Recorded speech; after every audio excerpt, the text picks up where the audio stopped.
Unidad de aprendizaje número 2.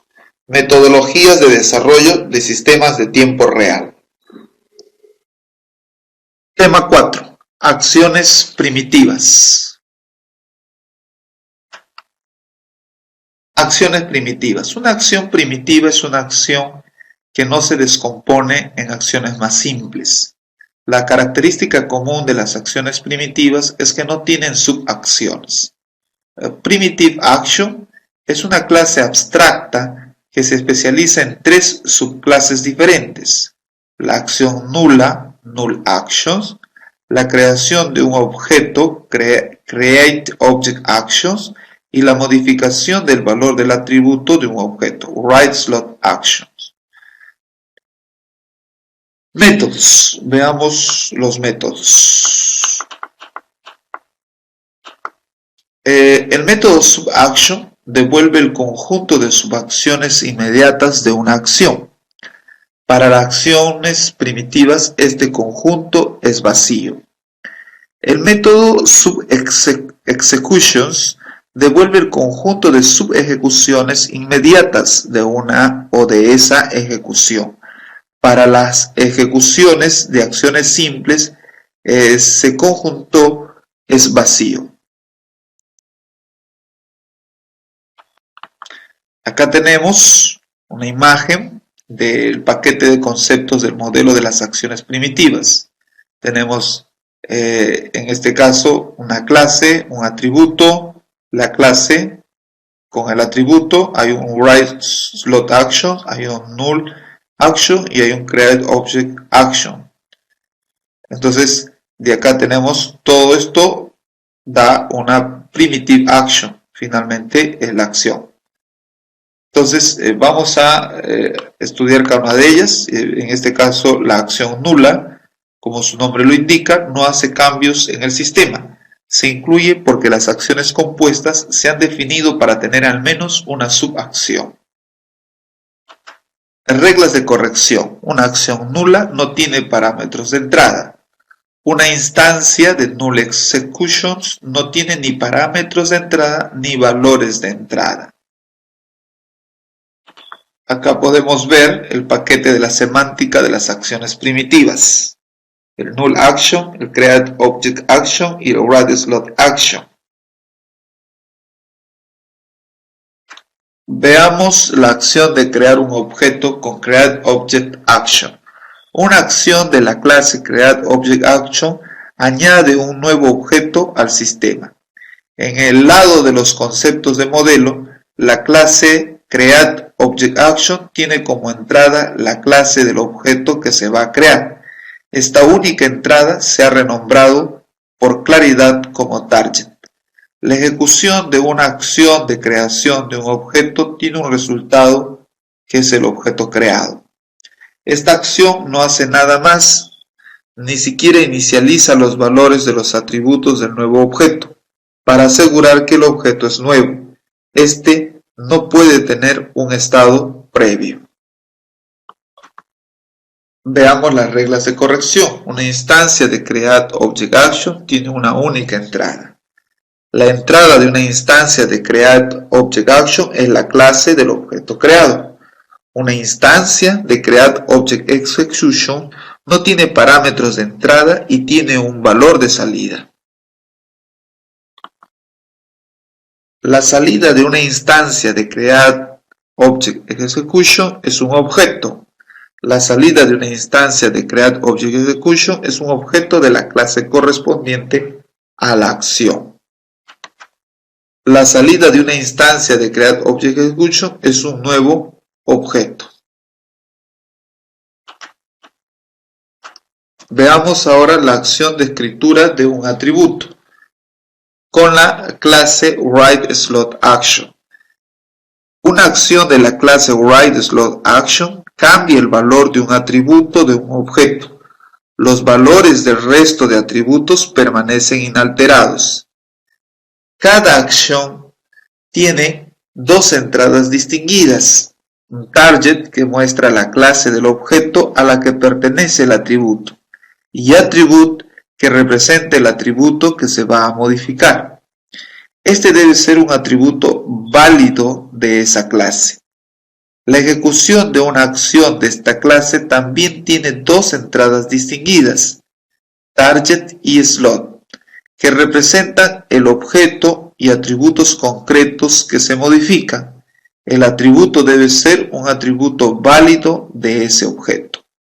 El nuevo valor del atributo es otra entrada o es la otra entrada de la ejecución. Este valor debe coincidir con el valor del atributo en el estado del objeto después de la ejecución.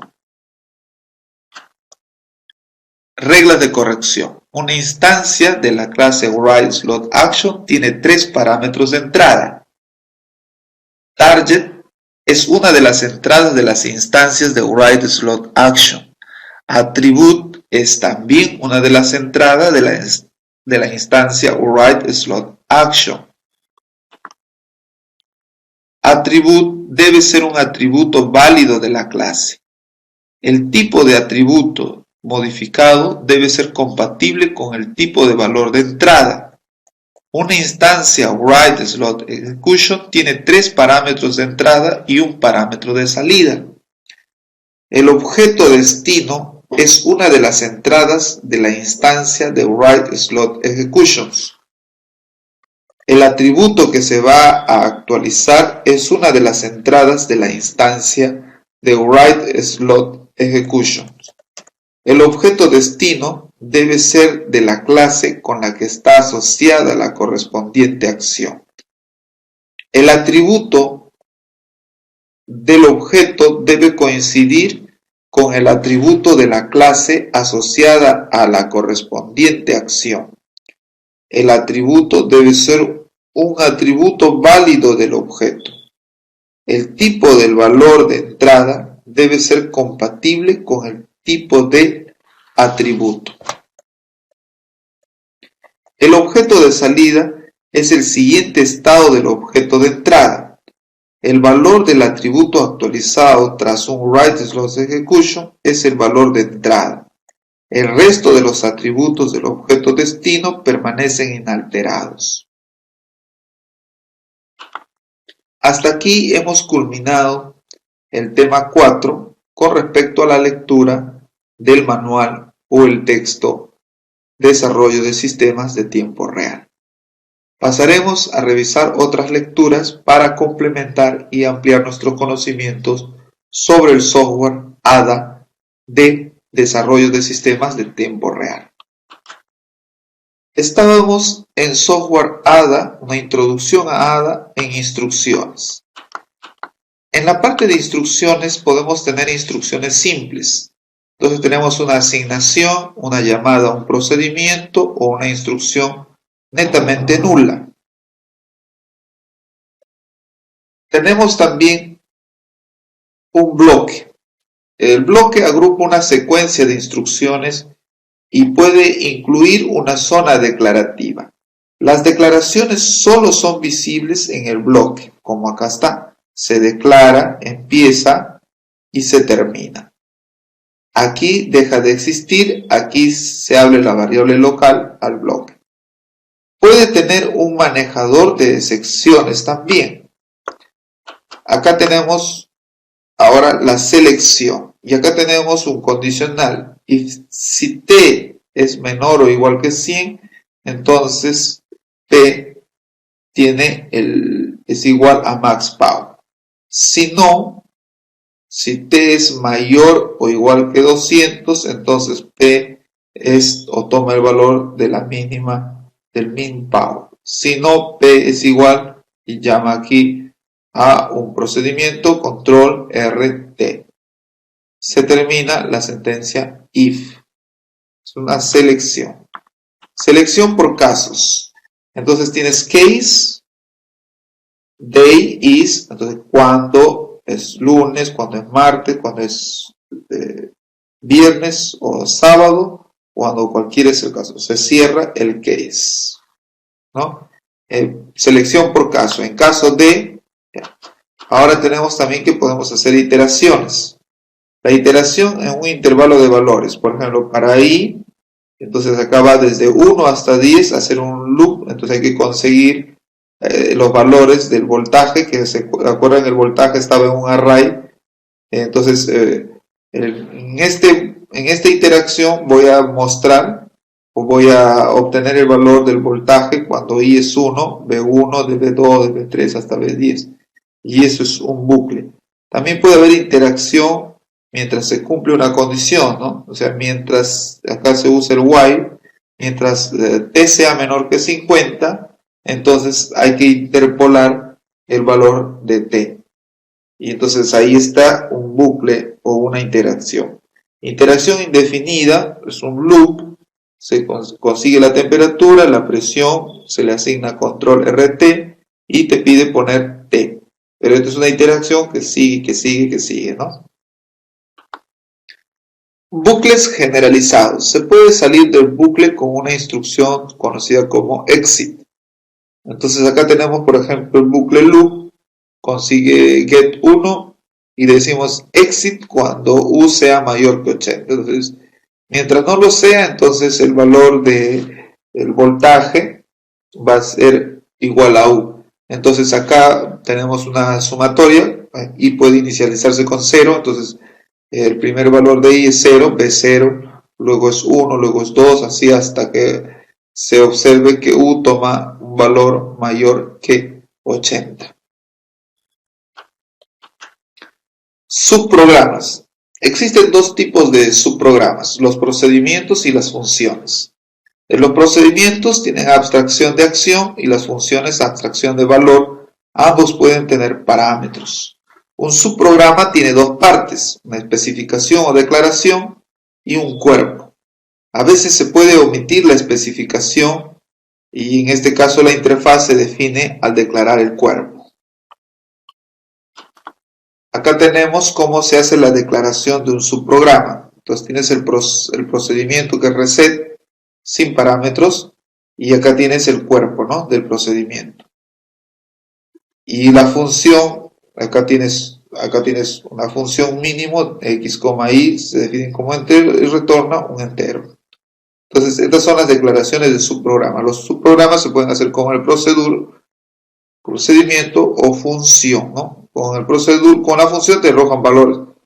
Con la función, con el procedimiento puedes llamar, digamos, a pequeños procesos que se deben ejecutar. Modos de parámetros. Los parámetros de los procedimientos pueden tener alguno de estos tres modos. In, out, in, out. In no se modifica al ejecutar el subprograma. Out, el subprograma debe asignar un valor al parámetro. In, out, el subprograma usa el valor del parámetro y lo puede modificar.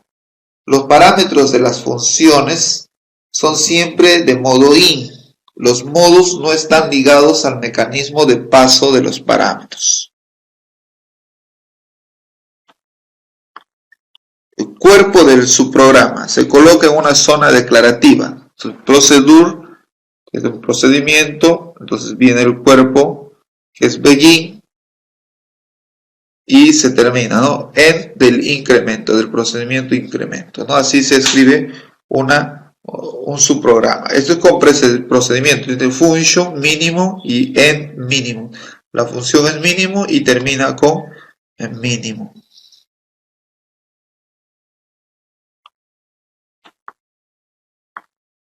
Una vez que se ha hecho un subprograma con procedure o con function, seguro que necesitarás dentro del programa principal llamar al subprograma. Entonces, por ejemplo, acá la llamada a un procedimiento es una instrucción simple que puede formar parte de cualquier secuencia. Entonces acá este es increment, la función increment, y acá están los parámetros. Tú le asignas el parámetro, entonces va a asignar 2 al valor de x. Entonces increment value x, el paso es de 2 en 2, ¿no? O increment x, por defecto el paso va a ser de 1. La llamada a función puede formar parte de cualquier expresión del tipo correspondiente. Note que acá la función es mínimo y lo que va a arrojar es un valor, entonces por eso w es 2 por el valor mínimo. Ahora vamos a tratar la abstracción de los datos. En principio tenemos que preguntarnos tipos de datos y operaciones. Podemos usar un paquete para declarar un tipo de datos y un conjunto de operaciones que se pueden efectuar con los objetos del tipo. Entonces, por ejemplo, acá hay un paquete Q y acá se termina el paquete Q, ¿no? Las operaciones P, F y G son operaciones primitivas del tipo T. Entonces, tenemos acá un ejemplo de tampón de caracteres. Entonces hay un almacén temporal de carácter, se insertan caracteres en el tampón, se extrae en el mismo orden. Implementación típica en forma circular. Se añade un carácter en el elemento del índice last. Se extrae un carácter del elemento del índice first. En ambos casos se incrementa el índice correspondiente y cuando se llega al final se da vuelta. Acá tienen el programa. Vamos a tipos privados. Acá también tienes un paquete. ¿Qué más identificamos? Este paquete tiene dos procedimientos, una función, ¿no? Se declaran acá el tamaño de la constante. Acá es los tipos, index, store, buffer, y acá hay un registro. Y bueno, finalmente se cierra el registro, ¿no? Interpretando siempre el programa. Tipos limitados, acá también el paquete se llama buffers, hay un tipo buffers, hay que declararlo. Tenemos dos procedimientos y una función, ¿no? Hay también un registro. Veamos la implementación. Entonces tenemos aquí el paquete body buffers, un procedimiento, ¿no? Put, y por acá se cierra el procedimiento put. Implementación 2, otra vez el procedimiento, se consigue, acá tienes un begin, se empieza un condicional y acá se llama la función y te retorna pues una cantidad, ¿no? Entonces esa es la implementación 2. Programación mediante objetos, ¿no? Además de la posibilidad de definir tipos de datos abstractos, hace falta más cosas. Extensión de tipos, herencia, polimorfismo, etc. Todo esto se consigue en ADA mediante tipos derivados y tipos etiquetados. Tipos derivados. Un tipo derivado es una copia de un tipo de datos con los mismos valores y las mismas operaciones primitivas. Acá tienes tipo, color, luz, ¿no? Es un tipo derivado. Light tiene las mismas operaciones primitivas que color, pero no son lo mismo, son cosas distintas. Luego están los tipos etiquetados. Estas son una variante de los tipos registro. Proporcionan todo lo necesario para programar mediante objetos. Entonces acá tienes el registro tipos etiquetados, ¿no? Entonces tienes acá tipos etiquetados. Acá tienes un problema o una programación, un ejemplo de figuras geométricas. A ver si te animas a hacer alguno de ellos. Acá hay componentes y agregados, operaciones y herencias. Las operaciones primitivas de un tipo son las declaradas en el paquete junto con el tipo. Un tipo extendido hereda las operaciones primitivas del padre. Se pueden añadir operaciones primitivas al tipo extendido. Se puede redefinir las operaciones primitivas, pero no se puede quitar operaciones al definir el tipo extendido. Clases y polimorfismo. La unión de todos los tipos derivados de un mismo tipo es la clase de ese tipo. Se puede declarar variables o parámetros pertenecientes a una clase. Al ejecutarse el programa se determina el tipo concreto del objeto. Las operaciones que se les aplica se determinan en el momento de la ejecución. Todo esto se llama polimorfismo. Acá tienes un ejemplo. Cópialo para que lo puedas hacer tú. Tipos y operaciones abstractas. Los tipos abstractos se usan como fundamento de una clase, pero sin que se pueda declarar objetos de ellos. Las operaciones abstractas definen operaciones primitivas comunes para toda una clase, pero no se pueden invocar directamente. Acá hay un ejemplo. ¿Está bien? A ver, cópienlo para que vean qué hace. A la continuación del ejemplo hay interfaces. Una interfaz es un tipo extensible sin componentes ni operaciones concretas. Puede tener operaciones abstractas y nulas. Las operaciones nulas no tienen cuerpo, pero se comportan como si tuvieran un cuerpo nulo. Un tipo puede derivarse de una o varias interfaces. Entonces las interfaces permiten hacer herencia múltiple. Acá tenemos un ejemplo más. El tipo es printable. Y ya, bueno. Tipos controlados. Y bueno, hay ciertas unidades genéricas que debemos tomar en cuenta. Unidades genéricas, paquetes y subprogramas. Permite definir plantillas de componentes en los que se deja indefinido algunos aspectos. Los componentes concretos se crean a partir de la plantilla, concretando los parámetros genéricos. Acá tienen ejemplos. Parámetros genéricos. Ada utiliza un modelo de contrato para los parámetros genéricos. Los parámetros genéricos pueden tomar distintas formas.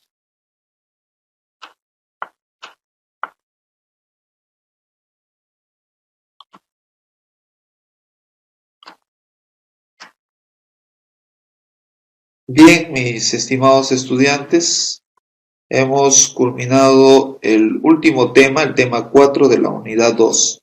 Nos estaremos viendo muy pronto en la unidad 3. Hasta entonces.